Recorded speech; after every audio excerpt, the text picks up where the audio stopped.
everybody. You ready to get wasted? Let's get Okay, so today I'm going to ask us all to consider the dumpster.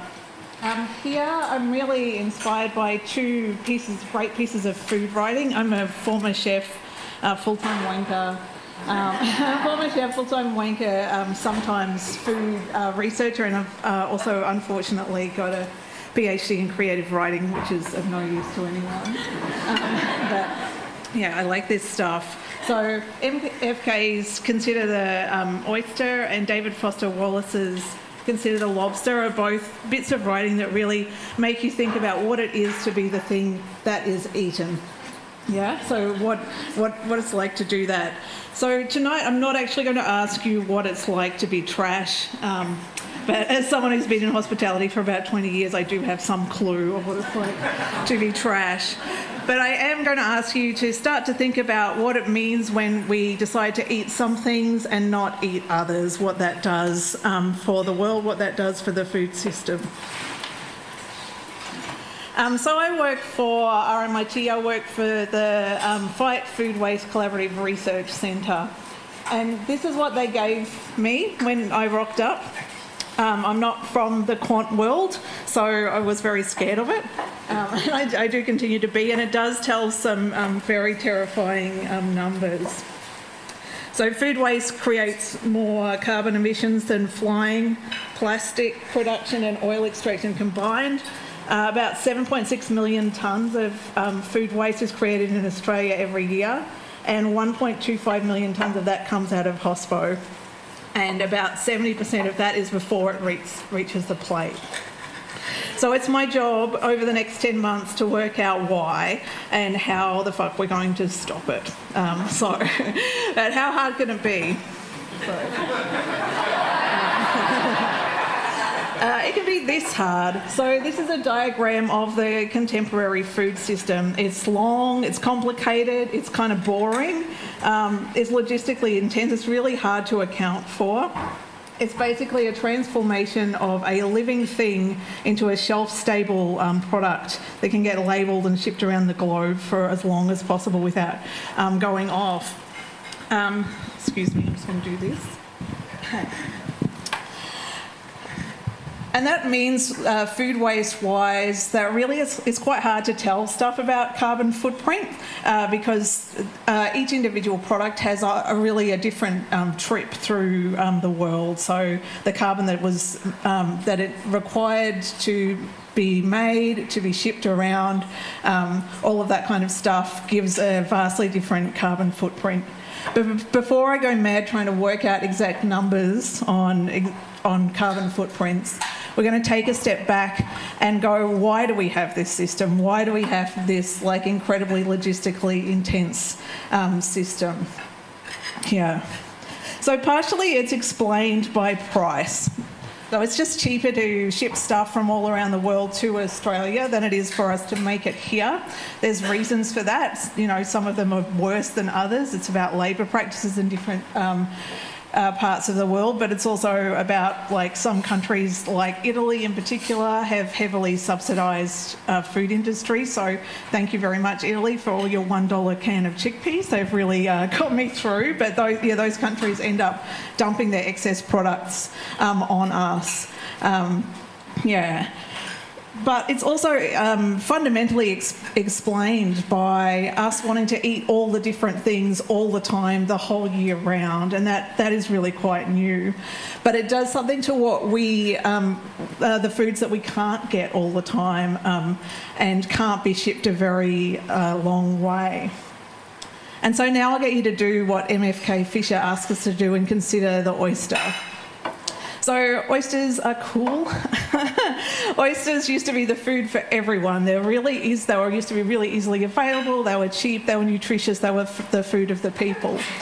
And then through the various shitful things we've done to the environment, we managed to get rid of about 90% of the world's oyster reefs, and now there's just not very many of them left.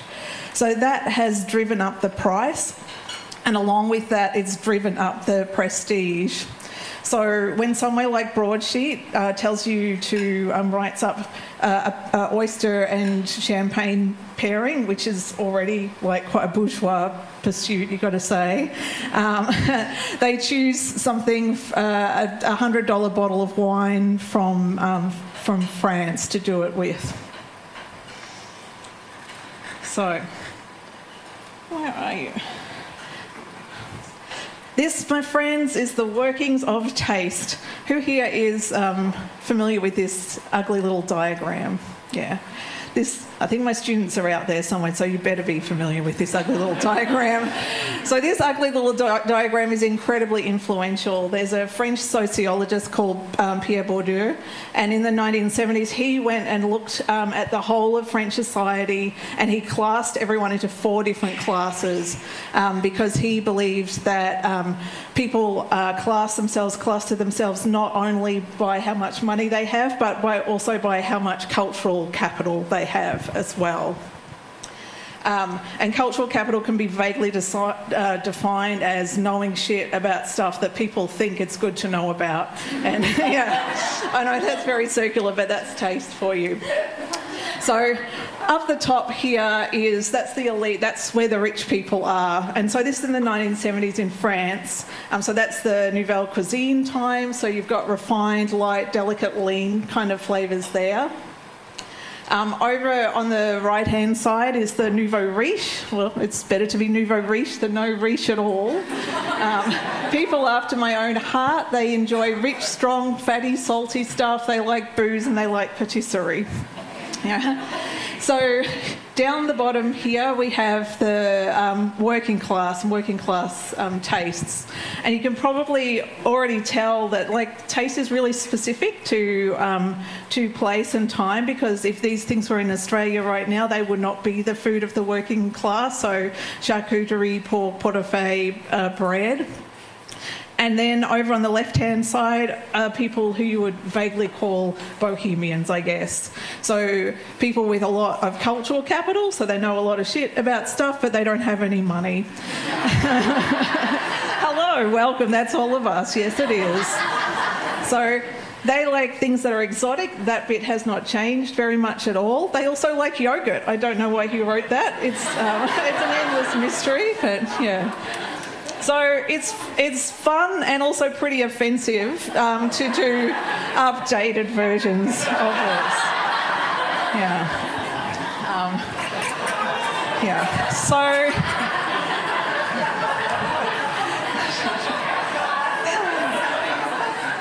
this is one for Melbourne right now. So on the right-hand side we have cashed-up bogans, and they like brownies. And down the bottom we have Struggletown, which, you know, population me sometimes. So VB, it's you don't need to know very much to know how to get it. It's everywhere. It's also cheap. And then in the class that I'm calling us, it's not products anymore. It's the idea of have you heard of, right? So have you heard of this like local ethical microbrewery? The best kind of scenario for people in this class is that someone that you used to go out with, a brother, has started a brewery in a garage in West Brunswick, and you're one of the people who knows about it, yeah?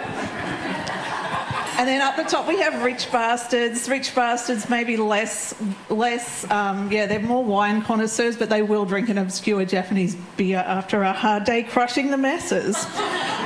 But what is important there is that it's both hard to know those beers, it's hard to know about those beers, but it's also really expensive to buy them as well. Yeah. Okay. Oops, that's the wrong way. Okay, so you can really see how taste works at the local heroes, Cheaper by Miles, which I got to go to for my research. There's a central warehouse. I'm not going to tell you where it is because you will go and raid it. Who here goes to Cheaper by Miles? Yeah, woohoo! So much. The guy who runs it, his last name is actually Miles, by the way. Mm-hmm. So I'm calling Cheaper by Miles the place that taste goes to die. So you can see a couple of really good examples here. The Atkins diet and the keto bread in a mug. What the fuck is that? We don't know. But those are a couple of things that used to be incredibly fashionable, those diets, and now no longer are. And the sweet whiskey glaze, which it's like hello 2013, so that's gone. But Grant Miles told me that the thing that they're getting most of at the moment is plant-based milk, right? So much dumped plant-based milk. And that's because plant-based milk has become really fashionable, basically. And it's currently fashionable to appear to be considering the planet when it comes to choosing what milk you use. It's a taste. It's a taste that signals that you're of a class that knows enough to know that our planetary survival is linked to what we eat and drink. But within our current system, it's that concern for our environmental future. It gets monetised, it gets packaged, it gets shipped around, and it gets turned into something that has supply and demand. And now there's an oversupply of all of these plant milks, which means they end up getting dumped. Oops, wrong way again. Yeah, because saving the planet needs to be convenient, right? So taste and class don't just rule the products that get made, they also obviously really rule hospitality as well, because in hospitality you're always trying to make what is thought of as good food, and that cultural construction of what is thought of as good food just keeps on changing over and over again. So you can probably tell before I tell you that this is an expensive plate of food, right? And you can tell that because of the aesthetic cues. I mean, you're not paying by the kilo here, definitely. And in fact, this is a plate of food from Noma, where it was part of a 10-course non-customisable degustation menu, which cost 658 Australian dollars, which is the equivalent of 99.67 Big Macs. Yes. So what is considered tasteful in one part of the hospitality industry, oops, wrong way again, when will I learn, is not, it's not universal. So if you took your degustation menu to McDonald's, people will go, fuck off, I don't want that, where's my fries? And vice versa. If you had a McDonald's in Noma, people would not like that as well.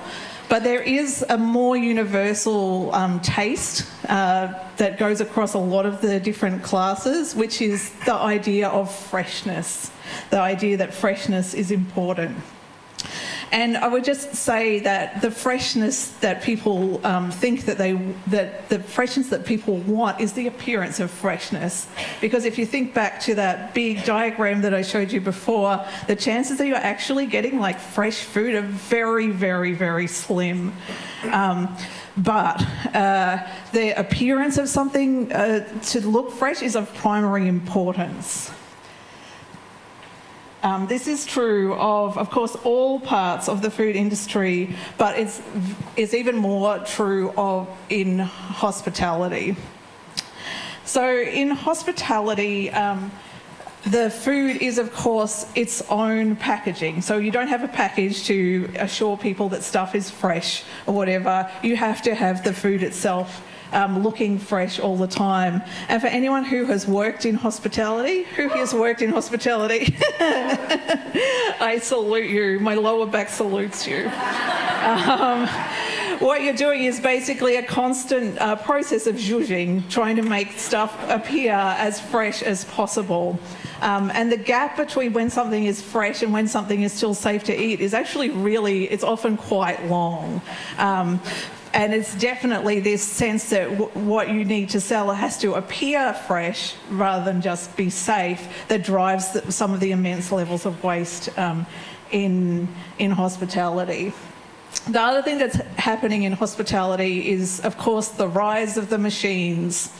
So part of my research a couple of weeks ago was to go up to Sydney, and it was my great mixed fortune to go to the Fine Food Australia Expo, or I would call it the Packaged Food and Machines Expo, where basically they are trying to make machines that will create something with the appearance of freshness rather than a worker, because it's actually very stressful for workers to create something right at that time that you wanted it to go out as quick as all of that. So you can see there's a particular vendetta against baristas here. There's, fuck those guys. Now there's a latte art factory, a time machine that's the second barista, and then the unsubtly called the profit maker. Yeah. And within the hospitality kitchen, there's not only like more machines than ever before, there's also heaps and heaps of factory produce in there, which I think people outside of hospitality don't think. They think we're out there like killing a chicken and like picking a raspberry, but so many places you're just assembling stuff. You're assembling stuff that is as factory made as stuff that you get from the supermarket, and that because it's cheaper for the owners to buy in than to employ a skillful chef. At all, and it also has preservatives and stuff in it, so it will keep that appearance of freshness for longer. Yeah. Oh, I cannot get that right. Oh, you know this guy, right? He's cute, though. Yeah. They have them at Dintan and Fang. They're highly gendered. They have a little lady one who shows you around, a man chef, and then a guy to take the waste away who has no face at all. Yeah. So there is a tendency in hospitality to try and get rid of people altogether. And McDonald's, of course, is already ahead of the game here, having just opened up its first fully automated McDonald's restaurant in Phoenix. So this guy makes fresh burgers from things that are like not fresh at all, but you can say that the thing that is being made is in fact fresh.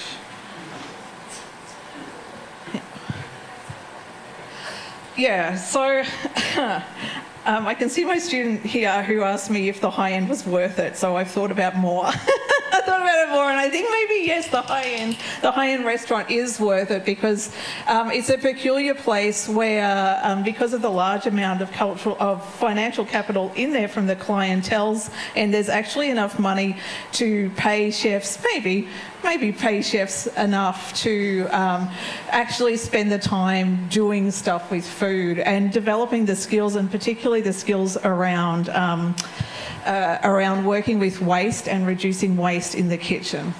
So here we've got the top images from La Madonna, which is in Melbourne. That duck is the leftover of eiderdown production, so they used to be thrown away, and La Madonna has like rescued the ducks and, well, they're dead. Rescue the dead ducks so we can eat them, right? Yeah. Down the bottom is a chicken's foot cocktail from Rebar in Sydney, which touts itself as the world's most sustainable bar. And left, there's Dennis from Parks, RIP, that's over, but their menu is made from about 70% food waste from fancy restaurants, which was fermented and transformed. They're all really interesting. Of course, there are giant problems with the high-end kitchen. Of course there are. And one of the problems is, of course, that this is only available to the very few. My chicken's foot cocktail costs $33. Thank you to the person who bought that for me. I did not buy that myself. So how do we stop this just being a temporary taste? So sustainability is currently in fashion in the high end of hospitality. Oops, do it again. No restaurants on a dead planet. So planetary survival is to everyone's taste, really, and we need to kind of remove that endless churn and burn of tastes of things going in and out of fashion in order to properly kind of deal with this issue. And I hate to sound like a primary school teacher of Facebook in 2010, but I think the answer is sharing.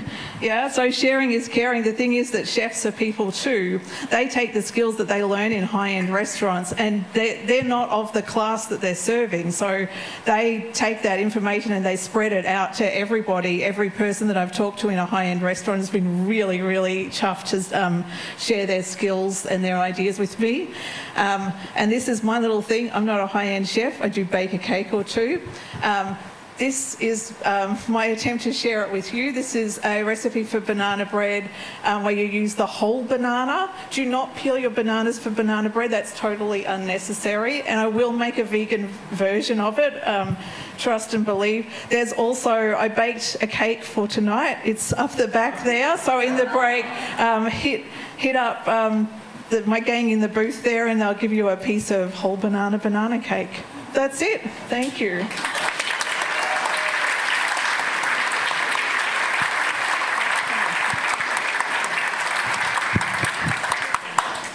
This has been insightful, but also a very bad year for me because I watched the menu and felt attacked, and now I watched your talk and I feel like a shit person. But I want to learn how to do more. So I'm keen to hear, whilst also eating wanky food and paying way too much for it. Yeah. But would love to open it up to questions. Do we have some questions? Thank you for house lights. Surely we have questions. Yes, over here.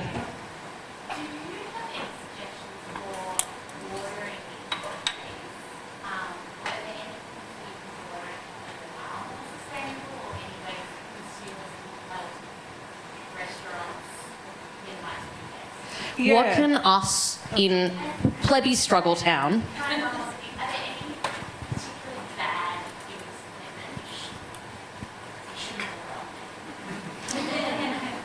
What can we in plebby struggle town order at cafes that are the good things that we can order that will help minimise waste, but also what are the things that we absolutely should steer well clear of?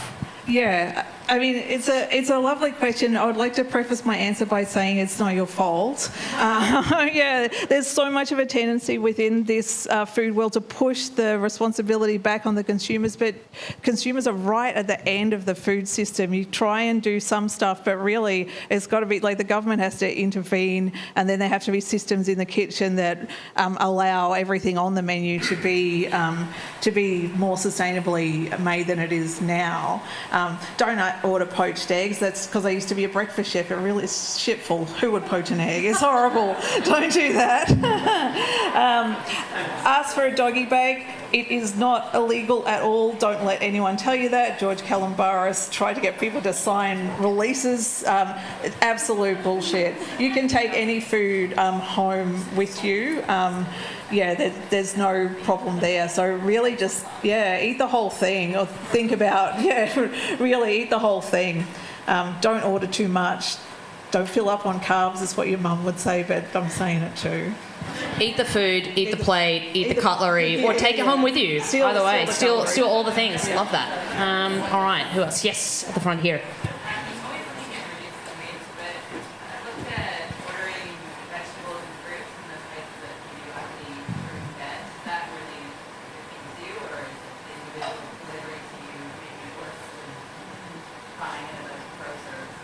Yeah.